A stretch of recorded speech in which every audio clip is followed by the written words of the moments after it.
কোথায় গেল? কোথায় গেল? কোথায় গেল? কোথায় গেল রে? কোথায় গেল? হ্যাঁ, দেখছি না, হ্যাঁ? চোর আমাকে ফাঁকি দিয়ে পালিয়ে গেল। চোরের পায়ের ছাপ তো মিলে গেল, কিন্তু গালের চরের দাগ তো মিললো না। হুঁশিয়ার, সাবধান! আমি এই হুঁশিয়ার সাবধান বলে গ্রামবাসীকে জাগতে বলে নিজেই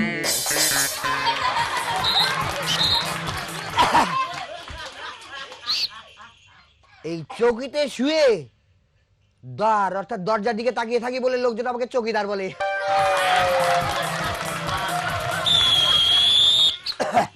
যাই হোক, এখন আর ঘুমিয়ে থাকার সময় নেই, কারণ শুরু হবে কি আমাদের প্রিয় অনুষ্ঠান খুদের রসিকরা। হুঁশিয়ার, সাবধান, জাগতে রাখো। শুরু হচ্ছে আমাদের প্রিয় অনুষ্ঠান খুদের রসিকরা।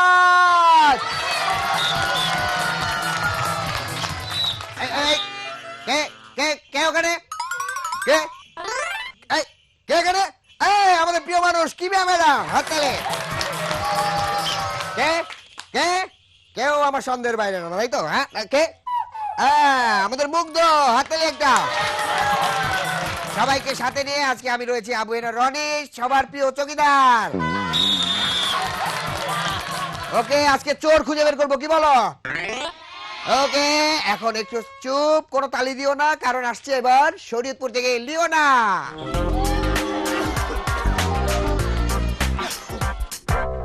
এক নতুন ডাক্তার সাহেব প্র্যাকটিস শুরু করেছেন। তার সর্বপ্রথম রোগীকে পরীক্ষার পরপরই যখন কোনো রোগের লক্ষণ দেখতে পেলেন না, তখন বেশ চিন্তা ভাবনায় বললেন, আচ্ছা, এই রোগ কি আপনার আগে কখনো হয়েছিল? হ্যাঁ, দুবার। তাই বলুন, ওই একই রোগ আপনার আবার হয়েছে। ডাক্তার রোগীকে বললেন, আপনি আমার পরামর্শে লাভবান হয়েছেন তো? আগে হ্যাঁ ডাক্তার বাবু, তবে আপনি যতটা লাভবান হয়েছেন ততটা হইনি। এক ভদ্রলোকের পরপর 3টা মেয়ে হবার পর একটি ছেলে হলো।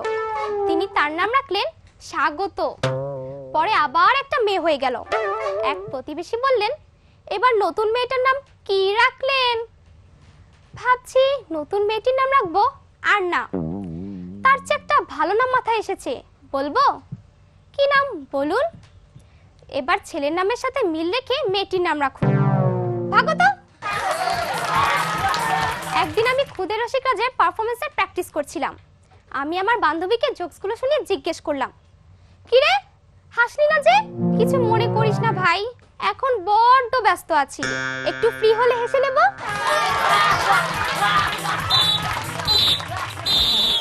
ওকে ডাক্তার, আমাদের হাসির চিকিৎসা অনেক হয়েছে, অনেক অনেক ধন্যবাদ তোমাকে, হাততালি একটা। এবার দেখে নিয়েছি আমাদের পরবর্তী বন্ধু আসছে নারায়ণগঞ্জ থেকে সাদিয়া। আমার বান্ধবী আনিসা আমাকে বলল, হ্যাঁ রে সাদিয়া, তোর অঙ্কের শীটগুলো আমার লাগবে, তোকে কখন ফোন করলে পাওয়া যাবে? তোর যখন ইচ্ছে হয় তখনই আমাকে ফোন করতে পারিস। তাহলে সকাল 8টায় ফোন করি। ওরে বাবারে, এত সকালে? তাহলে সকাল 9টায়। না না না, তখন তো আমি কোচিংয়ে থাকবো। আচ্ছা ঠিক আছে, তাহলে বেলা 11টায়, তখন তো আমার স্কুল টাইম। তাহলে দুপুর 2টায়, তখন তো আমার লাঞ্চ আওয়ার। তাহলে বিকেল 5টায় ফোন করি, তখন তো আমার গানের ক্লাস। ঠিক আছে, তাহলে রাত 10টা অবশ্যই ফোন করব, তখন তো আমার ডিনার আওয়ার। তাহলে তোকে আমি কখন ফোন করব? ওই যে শুরুতে বলেছিলাম, যখন তোমার ইচ্ছে হবে তখনই। আমার রাগী বাবা মা আমাকে বলছেন, সাদিয়া সোনা, সামনে তোমার ফাইনাল পরীক্ষা, তোমার জন্য অনেকগুলো নতুন মজার মজার সিডি এনে রেখেছি, যখন যেটা ইচ্ছে হয় দেখে নিও। তাছাড়া টিভিতে তো ডিশল্যান্ড রয়েছে, যে কোনো সময় তোমার পছন্দ মতো যে কোনো মেগা সিরিয়াল দেখে নিও। কম্পিউটারে অনেকগুলো নতুন ভিডিও গেম ডাউনলোড করে রেখেছি, যখন যেটা ইচ্ছে হয় সেই ভিডিও গেমটাই খেলবে। এতেও যদি ভালো না লাগে, তাহলে তোমার বান্ধবীদের সাথে সারাক্ষণ ধরে নেটে চ্যাটিং করবে। পরীক্ষার জন্য কোনো চিন্তা করবে না। আমি আর তোমার মা মিলে আজই কক্সবাজার বেড়াতে যাচ্ছি। তারপরও যদি সমস্যা হয়, এই নাও নতুন মোবাইল ফোন। যদি কোনো সমস্যায় পড়ো কল দিও, সব সমস্যার সমাধান করে দেব। তাছাড়া ফ্রিজ ভরা চকলেট, ক্যান্ডি সহ আরও কত মজা মজা খাবার রয়েছে। নো চিন্তা, ডু ফুর্তি। কি বুঝলেন? কি বুঝলেন? গল্পটার নাম একজন পরীক্ষার্থীর মধুর স্বপ্ন।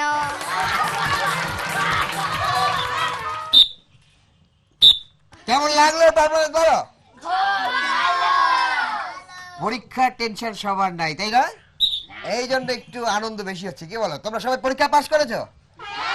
তুমি পাস করেছো? তুমি? হ্যাঁ। Good good. আমারও খুব আনন্দ হচ্ছে, কারণ আমিও পরীক্ষা পাস করেছি। কি পরীক্ষা জানো? রক্ত পরীক্ষা। সাদিয়ার জন্য একটা হাততালি।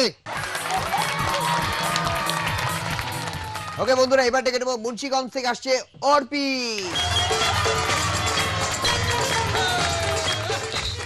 ছোট মামা সেদিন লেকের ধারে ছিপ নিয়ে সারাদিন বসে থেকে একটাও মাছ ধরতে পারলেন না। সন্ধেবেলায় বাড়ি ফেরার আগে গেলেন মাছ বাজারে। বড় দেখে একটা রুই মাছ কিনে মাছ বিক্রেতাকে বললেন, মাছটা আমার দিকে ছুঁড়ে মারো তো, আমি খপ করে ধরে নিই। লেকে মাছ ধরতে না পারলেও আমি যে মাছ ধরেছি সেটা তো আর মিথ্যা নয়। করিম চাচা উকিল সাহেবকে বললেন, উকিল সাহেব, আমার প্রতিবেশী রমজান আলীর কাছে আমি 50,000 টাকা ধার পাই। কিছুদিন আগে ধার নিছিলেন, কিন্তু এখনো ফেরত দিতেছে না। এখন আমি কি করুম? আপনি যে তার কাছে টাকা পান তার কোনো প্রমাণ আছে? না তো। ঠিক আছে, আপনি তাকে একটা চিঠি লিখুন। চিঠিতে লিখুন, আপনার কাছে আমি যে 1 লাখ টাকা পাই সেটা জলদি ফেরত দিন। তাতে কি কোনো লাভ হইব? আমি তো 1 লাখ না 50,000 টাকা পাই। রমজান আলী চিঠির উত্তরে ঠিক সেটাই লিখবে। বেশ, সেটাই তো চাই। আপনার হাতে তখন একটা প্রমাণ থাকবে। একদিন এক অফিসের ম্যানেজার তার পিএস কে বললেন, আমি এখন মিটিং এ আছি, কারো ফোন এলে বলবে আমি ব্যস্ত, পরে যেন ফোন করে। কেউ যদি জরুরি কথা বলতে চায়, যেই হোক তুমি না বলে দিবে। পিএস ফোন রিসিভ করে সবাইকে না বলে দিল। এক মহিলা জরুরি বলার পরও পিএস ম্যানেজারকে ফোন দিল না। বাধ্য হয়ে ওই মহিলা বললেন, হ্যালো, আমি ম্যানেজারের স্ত্রী। রাখেন তো, অমন কথা অনেকেই বলেন। আমার তো দারুণ লেগেছে, তোমাদের কেমন লাগলো বলো? আমাকে কেমন লাগছে সেটা বলো। একটু সুন্দর না? হ্যাঁ, ওকে বন্ধুরা, আমাদের অনুষ্ঠান কিন্তু আজকেও জমে উঠেছে। আজকে অনেকক্ষণ ধরে অনুষ্ঠান হবে। এবার নিয়ে নিচ্ছি ছোট্ট একটা ব্রেক। ব্রেকের পরে আবার ফিরে আসি।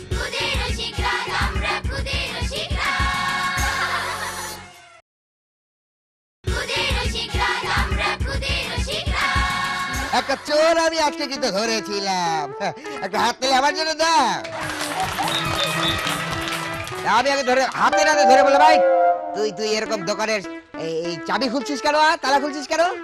বললে আর বলে না, আমি একগুচ্ছ চাবি খুঁজে পেয়েছি, তাই আমি এটা চেক করছি, এটা কোন ঘরের তালা, কোন ঘরের তালা। এই মানবিকতা দেখে চোরটাকে ছেড়ে দিলাম। আসল চোরকে কিন্তু আমরা আজকে খুঁজে বের করবোই, কিন্তু তার আগে ডেকে নিচ্ছি শরীয়তপুরের বন্ধু লামিয়া। বোন একবার এক কুকুরের সঙ্গে গাধার দেখা হলো। গাধার আক্ষেপ করে বলল, ভাই আমাদের কি দুর্ভাগ্য, দেখো আমরা নিজেদের নাম ধরে ডাকা সাহসই পাই না। ডাকলে লোকে ভাববে আমরা বুঝি নিজেদের মধ্যে গালিগালাজ করছি। ঠিক বলেছ ভাই, এই সমস্যা আমাদের কোনোদিনই মিটবে না। বাসের মধ্যে এক ভদ্রলোক ঘুমাচ্ছিল। তাকে দেখে ভদ্রমহিলা বললেন, আর ইউ রিল্যাক্সিং? ভদ্রমহিলার ডাক শুনে ভদ্রলোক ঘুম থেকে উঠে থতমত হয়ে বলল, no no no, I am Jagat Singh. এক ইন্টারভিউতে প্রশ্নকর্তা চাকরি প্রার্থীকে প্রশ্ন করলেন, বয়স কত আপনার? 30 বছর। এর আগে কোথাও চাকরি করেছেন? হ্যাঁ। কত বছর চাকরি করেছেন? 35 বছর। আপনার বয়স 30 বছর, অথচ চাকরি করেছেন 35 বছর, সেটা কি করে সম্ভব? বাকিটা ওভার টাইম করেছি স্যার। কি তুমি তো আজকে প্রথম পারফর্ম করলে, কেমন লাগলো তোমার? খুব ভালো লাগছে। ওর জন্য একটা হাততালি দাও। বন্ধুরা, এর মতো তোমরা যারা আসতে চাও, ও কিন্তু আজকে প্রথম আসলো, সুতরাং তোমরা যারা আসতে চাও যোগাযোগ করো এই ঠিকানায়। প্রযোজক খুদে রসিকরাজ, বাংলা ভিশন, নূর টাওয়ার, 110 বীর উত্তম সিআর দত্ত রোড, ঢাকা 1205। আমাদের তোমরা ফোন করতে পারো। ফোন করার নাম্বার হচ্ছে 96-320-30 থেকে 45 পর্যন্ত। এবার আমরা ডেকে নেব খুলনার বন্ধু সৈকত। রিয়ানকে শুয়ে থাকতে দেখে রিপন চাচ্চু বললেন, এই আরামে শুয়েছিস, লেখাপড়া করতে পারিস না? লেখাপড়া করে কি করব বাবা? লেখাপড়া করে অনেক বড় হবি, ভালো চাকরি পাবি। চাকরি করে কি করব? চাকরি করে টাকা পয়সা কামাই করবি। টাকা পয়সা দিয়ে কি করব? টাকা পয়সা দিয়ে বাড়ি করবি, গাড়ি করবি। বাড়ি গাড়ি দিয়ে কি করব? বাড়ি গাড়ি করে আরামে পায়ের উপর পা তুলে দিয়ে শুয়ে থাকতে পারবি। তো বাবা এতক্ষণ তো আমি তাই করতেছিলাম।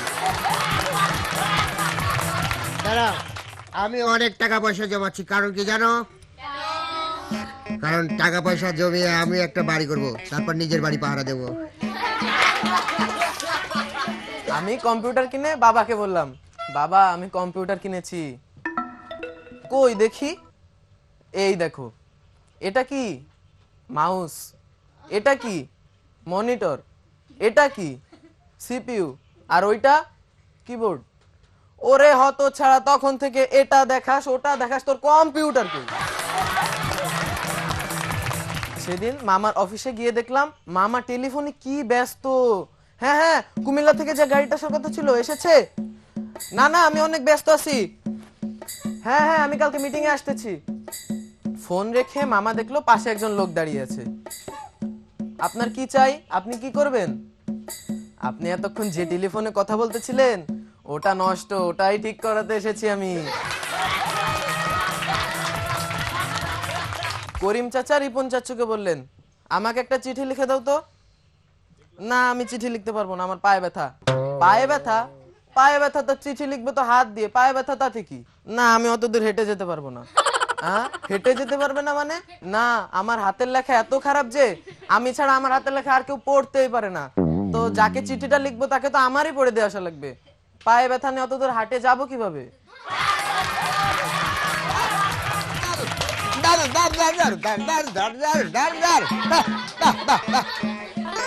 তোমার বুদ্ধি দারুণ, দারুণ বুদ্ধি, দারুণ।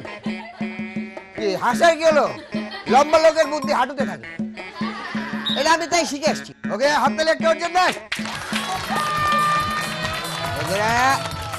বন্ধুরা নিয়ে নিচ্ছি ছোট্ট একটা বিরতি, বিরতির পর আবার ফিরে আসছি।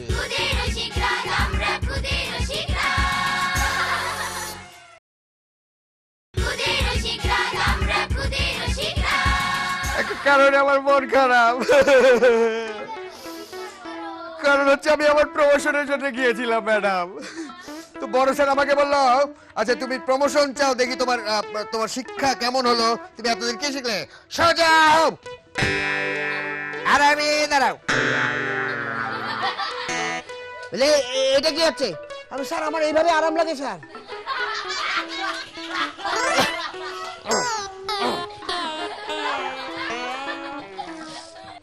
চুপ চুপ। আগে বন্ধুরা, এবার ডেকে নেবো আমাদের ফরিদপুরের বন্ধু, আসছে বান্না। সেই দিন ছোট চাচারে তার ড্রাইভার বশির মিয়া কইলেন, স্যার গাড়ি আর সামনে নেওয়া যাইব না। কেন? গাড়ির তেল শেষ স্যার। তো কি হইছে? গাড়ি ঘুরাই নিয়ে বাড়ি চলো। এক ভোটার প্রার্থী এক ভোটারে কইলো, ভাই এবারের ভোটটা আমারে দেন। না ভাই, আমি একজনকে কথা দিয়ে ফেলছি। তা ভাই কথা দিলে যে কথা রাখতে হবে এমন কোনো কথা আছে? তা ভাই তাইলে আমনেরও কথা দিলাম। এনা গো, শারীরিক কসরত চলতেছে, এমন সময় প্রশিক্ষক কইলো, গার্ডস সাবধান হও। সাবধান সব। গার্ডস মাথা নিচু কইরা পা উপরের দিকে তুলো। সব তোলা শেষ। গার্ডস এবার সাইকেল চালাও। সবাই সাইকেল চালাইতেছে। সাইকেল চালাইতে চালাইতে এমন সময় এক গার্ডসে পা থামাই ফেলছে। প্রশিক্ষক দেখা, ওই তোমার সাহস এত বড়, তুমি পা থামাই ফেলছো? সাইকেল চালাইছি তো এতক্ষণ, এইবার সাইকেল নিজেই চলতেছে। এক রোগী ডাক্তারের কাছে গেছে, স্যার আমার নাম শহীদুল্লাহ, বয়স 35, একটা মাল্টিন্যাশনাল কোম্পানিতে কাম করি, নাম হয়তো শুনাই আছেন। তা এত শহরের ভেতরে এই একটা মাত্র কোম্পানি যেটার ভেতরে কোনো দুর্নীতির ভেজাল নাই, মাথা উঁচু করে দাঁড়ায় আছে একবারে বক পাখির মতো, নাম তো শুনছেন তাই না? তা আপনার সমস্যাটা কি? ডাক্তার সাহেব, সমস্যা তো আমার না, আমার বউয়ের। তা কি সমস্যা? একটু বেশি কথা কয়। তাহলে তো কাম সারছে। বাবা বাবা বাবা, কেমন লাগলো তোমাদের বলো? হ্যাঁ, আমি একটা জিনিস খেয়াল করেছি। কি সেটা বলো? এ অনেক ভালো কাজ করে। এটা কি করে বুঝলাম বলো? কারণ ও হচ্ছে অনেক লম্বা। কারণ হচ্ছে কেউ যখন একটা ভালো কাজ করে তখন মায়ের মুরব্বীরা বলে বড় হও মা, বড় হও মা। এ যখন অনেক লম্বা হয়েছে বুঝতে হবে সে অনেক ভালো কাজ করেছে। দারুণ হয়েছে, এর জন্য একটা হাততালি হোক। এখানে যতগুলো পারফরমেন্স হয়, দুইজন শুধু অপেক্ষা করতে থাকে, অলস সময় কাটায় সেই দুইজন। ভাবে যে কখন একটা গান শুরু হবে, কখন গান শুরু হবে, তাই না? নাইলে তো মজা না, কি বলেন? আজকে আপনি হারমোনিয়াম বাজাবেন, তুমি কিবোর্ড বাজাবে, আরেকটা জিনিস আমি বাজাবো, সে হচ্ছে বাঁশি। ওকে, তো হয়ে যাক। আসছে বরিশালের বন্ধু রানু। আমার পাশে একটা টিয়া পাখি আছে, ওকে আমি অনেক পছন্দ করি। কিন্তু কিছুদিন ধরে ও একটা নকরা শুরু করছে, খাচ্ছেও না। সব পাখিরা খাবার খায় কিন্তু ও খায় না। তাই আমি ভাবছি ওকে নিয়ে কি করা যায়।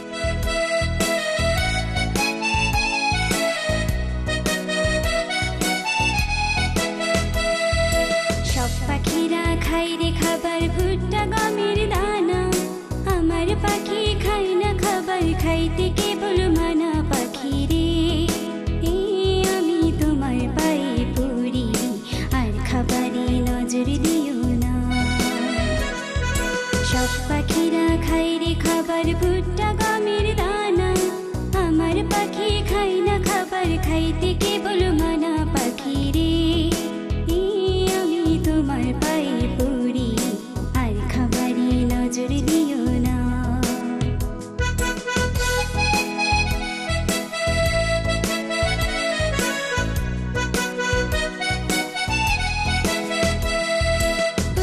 টিয়া পাখি রে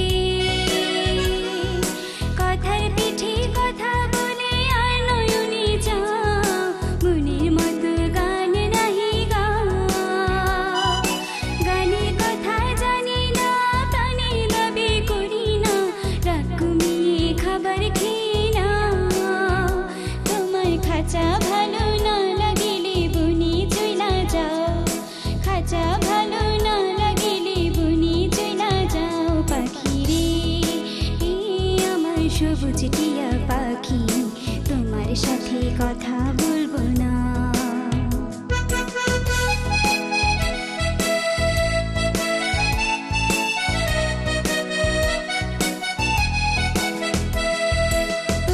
টিয়া পাখি রে বনের পাখি, বনে ভালো, খাঁচায় ভালো না, বনের মতো উড়তে পারো না। কোথায় তোমার ঠিকানা, কখন যাবে জানি না, ছাইরা দিব ইরা চইলা যাও। তুমি যেথায় থাকো ভালো থেকো, নকরা করো না, যেথায় থাকো ভালো থেকো, নকরা করো না। পাখি রে আমার সবুজ টিয়া পাখি, তোমাকে আর খাঁচায় রাখো না। সব পাখিরা খায় রে খাবার, ভুট্টা গমের দানা, আমার পাখি খায় না খাবার, খাইতে কেবল মানা। পাখি রে আমি তোমার পায়ে পড়ি, আর খাবারে নজর দিও না। আমি গান গেতে অনেক পছন্দ করি, তাই আমি সারাদিন হারমোনিয়াম তবলা নিয়েই থাকি। কিন্তু আমার বোন শুধু ভায়োলিন চায়।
সংশোধন করে দিতে চাই।